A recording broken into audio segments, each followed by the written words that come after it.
Nasib 9 klub yang menolak Liga 2 dilanjutkan. Sebanyak 9 klub Liga 2 2022-2023 disebut tidak menginginkan kompetisi untuk dilanjutkan. Ke-9 klub itu ialah Kalteng Putra, Persekap Kabupaten Tegal, Persekap Kabupaten Bandung, Persipa Pati, PSKC Cimahi, PSDS Deli Serdang, Putra Delta Sidoarjo, PSPS Riau, dan Deltras FC. Adapun Sriwijaya FC dan Persiraja Banda Aceh absen dalam pengambilan suara pada Owners Club Meeting Liga 2. PSPS Biak tidak memilih tapi memberikan opsi dan perserang-serang tidak disebutkan. Mengacu dari regulasi Liga 2 2022-2023 pasal ke-7 tentang pengunduran diri setelah kompetisi dimulai, 7 hukuman disiapkan untuk klub yang gugur di tengah jalan. Artinya apabila mereka menyatakan mengundurkan diri setelah dimulainya Liga 2, maka para klub tersebut akan mendapatkan 7 hukuman yang sudah tertera. Baik keturunan Indonesia jadi rebutan Ajax dan PSV. Nama Meisselkers mendadak menjadi bahan pembicaraan setelah dilaporkan masuk dalam rencana transfer Ajax Amsterdam dan PSV Eindhoven. Meisselkers telah promosi ke tim utama Twente pada musim 2020-2021 lalu. Namun pada musim debutnya, pemain keturunan Indonesia tersebut belum mendapat menit bermain secara reguler. Pemain keturunan Indonesia itu beberapa waktu lalu juga mendapat panggilan untuk membela Belanda U21. Karir Hilgers mulai menanjak pada musim 2022-2023. Dikutip dari Twente Inside, Miss Hilgers saat ini diminati beberapa klub top Belanda. Hilgers dianggap punya potensi yang besar sebagai bek tengah. Usianya baru 21 tahun dan sudah bermain cukup konsisten. Paling tidak ada 3 tim yang tertarik pada jasa Hilgers, yakni PSV Eindhoven, Feyenoord, dan Ajax Amsterdam.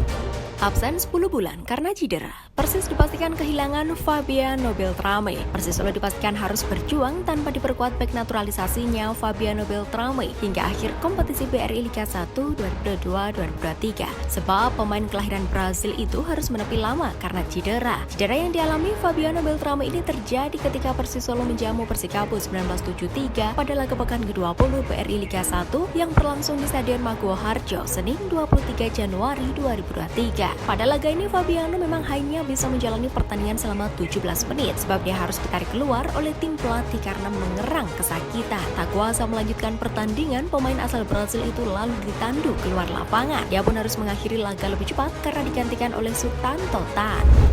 BCS comeback, markas PSS Sleman kembali bergemuruh. Stadion Maguwo Harjo dipastikan bakal kembali bergemuruh. Satu di antara kelompok supporter PSS Sleman, Brigade Kurvaso atau BCS memutuskan kembali hadir ke stadion kala tim kesayangannya bersua, Arema FC. Laga pekan ke-20 BRI Liga 1 2022-2023 akan berlangsung pada pukul 16.00 waktu Indonesia Barat. Sebelumnya di laga kandang melawan Rans Nusantara FC, BCS menarik diri tak datang langsung ke stadion. Perwakilan BCS Zulfikar Nugroho Putro menjelaskan keputusan untuk kembali mendukung Elang Jawa diambil setelah BCS menggelar forum besar pada Senin 23 Januari 2023 malam.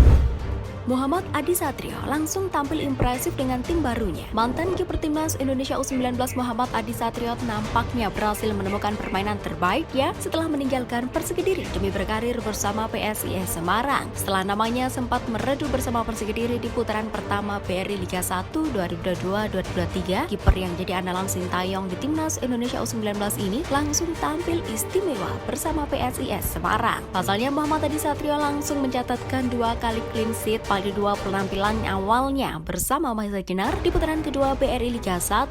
Selain membantu melakukan nirobol, kiper berusia 21 tahun itu juga membawa PSIS Semarang meraih 2 kemenangan beruntun, yakni saat bersua Rans Nusantara FC dan Arema FC. Dewa United punya senjata baru. Dewa United FC berburu penyerang sayap untuk menjaga kedalaman tim di putaran kedua BRI Liga 1 2022-2023. Pasalnya, 2 pemain di pos tersebut yakni Feby Eka dan Fahmi Al-Ayubi mengalami cedera. Tim berjulukan The Tangsel Warriors itu beruntung karena mereka berhasil mendatangkan Ramai Rupaki dari Persipura dengan status pinjaman. Dewa United FC secara resmi memperkenalkan Ramai Rupaki sebagai rekrutan anyar untuk putaran kedua kompetisi BRI Liga 1 2022-2023. Rupaki didatangkan dari Persipura Jayapura dengan status pinjaman. Calon pemain asing terbaru PSIS sudah tiba. Calon pemain asing terbaru yang akan direkrut PSIS Semarang akhirnya telah tiba pada Rabu 25 Januari 2023. Sosok pemain yang dimaksud adalah Guilherme dos Santos Carvalho. Pemain asing yang berasal dari Brazil ini rencananya tak langsung mendapatkan kontrak dari PSIS Semarang, sebab ada beberapa tahapan yang harus dilewati terlebih dahulu sebelum direkrut Mahesa Jenar. Untuk saat ini, slot pemain asing Mahesa Jenar memang masih tersisa 1 tempat. Sebelumnya mereka sempat melepas 2 nama, yakni yakni Jonathan Cantilana dan Ali Sesai. Adapun satu slot lainnya sudah diisi oleh gelandang asal Jepang Ryo Fuji. Pemain ini melengkapi dua nama lama yang dipertahankan PSIS Semarang pada putaran kedua, yakni Carlos Portes dan Taisei Marukawa.